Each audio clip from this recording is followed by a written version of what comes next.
माने आपले प्रतिनिधी आपल्या सोबत आहेत। अजय, एकीकडे इच्छा नसताना सुद्धा वेगळ्या मतदारसंघातून वर्षा गायकवाड लढल्या आणि अटीतटीच्या लढतीमध्ये आता विजयाची बातमी येते।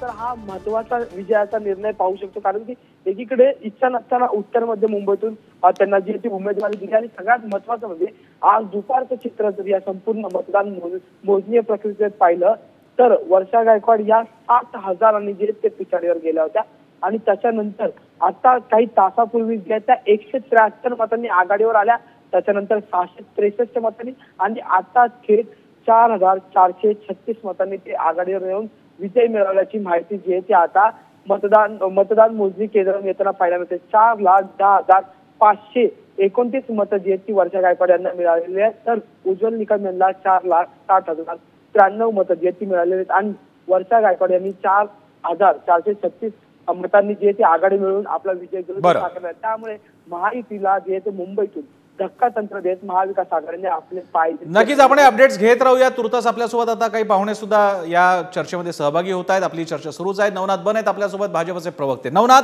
दोन गोष्टींबद्दल पहिल्यांदा क्विक प्रतिक्रिया घेऊन आपण सुरू करूया।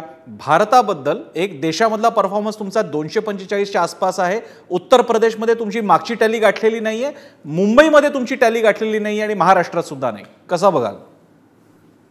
प्रसन्न भारतीय जनता पार्टीला जे अपेक्षित यश होतं ते आता आपल्याला बघायला मिळत नाही, परंतु तिसऱ्यांदा पंतप्रधान नरेंद्र मोदी होतील जवळपास निश्चित आहे।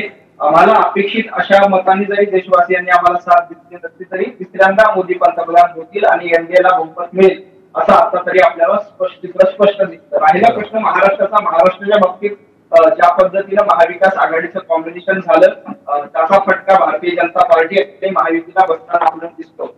खास करून मुंबईमध्ये मतांचं पर्सेंटेज जे कमी झालं तुलनेमध्ये गेल्या वर्षीपेक्षा तुलनेमध्ये मतदान कमी झालं आणि आपण बघतो की मुंबईच्या अनेक जागांवर अतिशय घासून